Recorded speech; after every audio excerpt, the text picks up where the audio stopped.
how to design a content strategy for your B2B SaaS startup. The issue with this topic is that unless you understand what you need to be doing, it's such a high chance that you will end up spending years going in the wrong direction and not getting any results.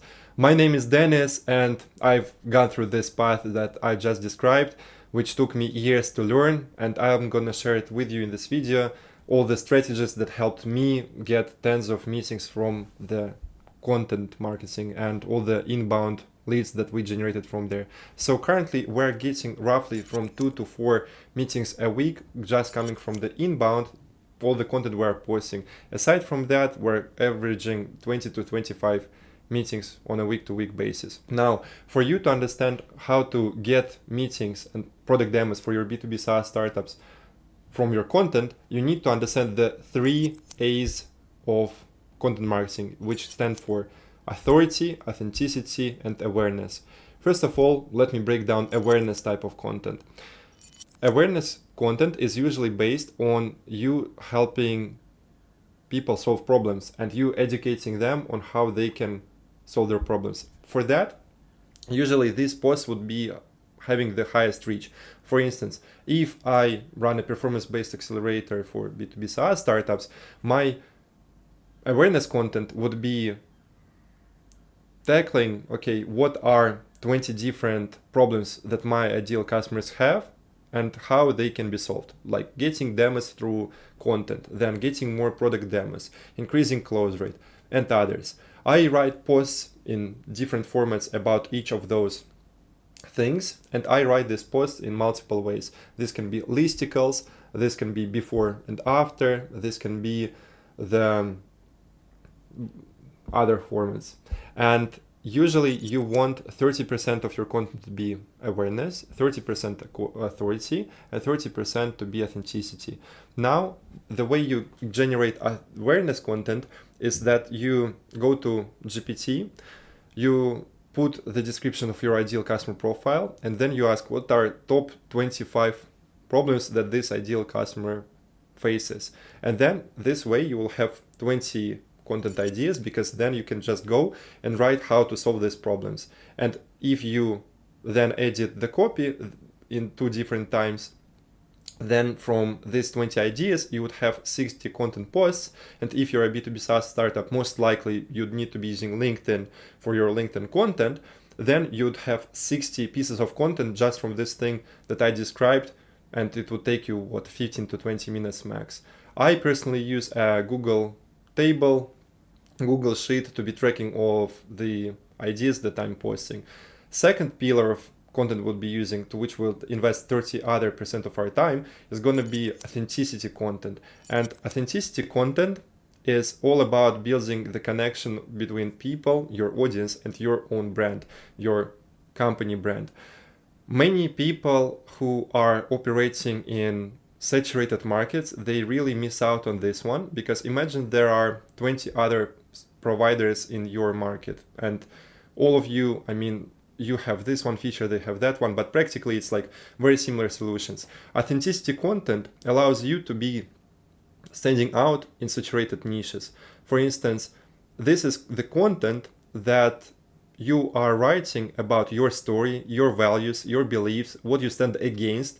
And usually by you pointing out what you stand against, this brings people even closer to you, because yes, sure, you will scare away some of the audience and some leads. However, all the other ones are going to be bonded with you much stronger. That's why some of the most popular figures on the internet who you know are usually the most controversial, like Tate, Trump, and others. It's easy to name few things that they stand against, and that's why people are really bonded with them and cheer for them so much.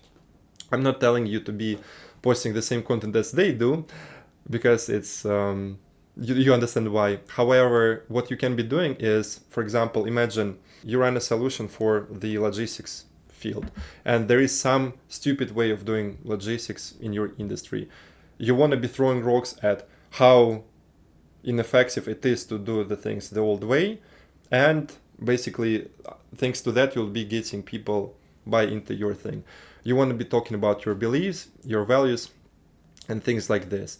And as you can understand, we're going to have an equal 30, 30, 30, well, 33, 33, 33% split between those three pillars. And the last one, which is the most important one for you to get sales from your content marketing strategy, is the authority pillar. Because this is the number one reason why most startups cannot book consistent demos and make sales from their content marketing strategy. They talk about their feature updates, they talk about their brand, they may talk about their values and how they went to this sexy exhibition and event recently. I'm sure you posted about this, most likely.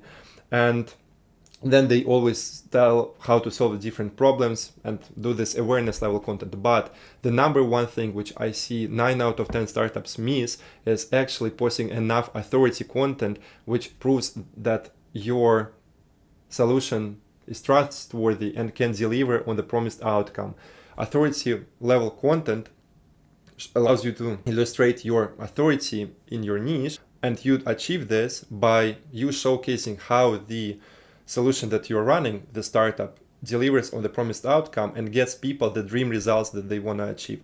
Coming back to this example with this Operation SaaS, SaaS for logistics industry, imagine there people would want to achieve something like 10% savings in operational costs within 1 quarter. Then what you want to be doing, if this is your key offer, you want to be making at least 30% of your content be how one of your customers purchased your solution, and then what transformation they've gone through and what results they achieved. And you want to be doing this multiple times a week. Currently, the best posting split for LinkedIn is 1 to 2 posts a day. If you can be consistent with 1 post, that's nice. And also you want to be doing roughly 10 to 15 to 20 comments a day just to have your engagement level up, because eventually it's a social platform. So coming back to the authority content, you need to showcase detailed case studies of how someone was struggling, what they were struggling with, and how they were able to overcome this. If you successfully combine authority level content that was going to be proving to people that your solution is the go-to thing if they are facing the issue, then you will be in your content doing awareness content, which is educating them on what the issue is and how to basically solve it. And then thirdly, talking about authenticity and talking about your beliefs and story. All in all, it's going to create a nice synergy for your content marketing and drive the best results in the shortest time frame. Now, 2 bonuses. One is hand raiser posts. So many times there will be a lot of people who would be on the verge of getting in touch with you and booking a call with you. That's why you want to combine your typical posts with hand raiser posts. The way you do it is you write the story or you write a case study, and then you tell people, don't just go to the website to book a call, but rather DM me this word if you want to learn more about this strategy, or DM me this if you want me to send you something like a giveaway. And this way people are raising their hand to you in your DMs, and from there you can pick up the conversation and then book them into a call. Usually you want to do 1 to 2 posts like this each week. And then lastly, the other thing you want to be doing apart from this hand raiser posts is objection handling content. And this is another crucial thing that people miss in their content marketing strategy when trying to book demos for their B2B SaaS startup, relying purely on content. Because your ideal customers have a ton of hidden objections against going to go and purchase your solution or get on a call with you. This might be that it's expensive, that it's hard to set up, that it's not used by anyone, that it's not tested, that it's not the best solution in their situation. So you want to not to just be talking about, you can solve these types of problems, but also you want to have a portion of your content be addressed to the objection handling or sort of limiting beliefs of your ideal audience. Imagine, in my case, this would be something like, okay, I grow startups by 240K in annual revenue or more within 6 months time frame, and we get most of our fee, 60% of it, only after the startup gets this result. What are typical limiting beliefs I have people on that? I would need a ton of money to put into ads to make this work, and that's why I make videos saying, no, you don't need a ton of money into ads. I mean, usually we do $400 to $500 a month of required software expenses to achieve such results. Then another limiting belief people would have would be that they need a large team to make this work. Same story, no, just one founder who's full-time, or ideally an SDR is plenty to execute on this. And by me destroying these limiting beliefs, I make it easier for my audience to come and get on calls with me. Same story you want to do with your solution, that you break down, okay, what are top 20 reasons.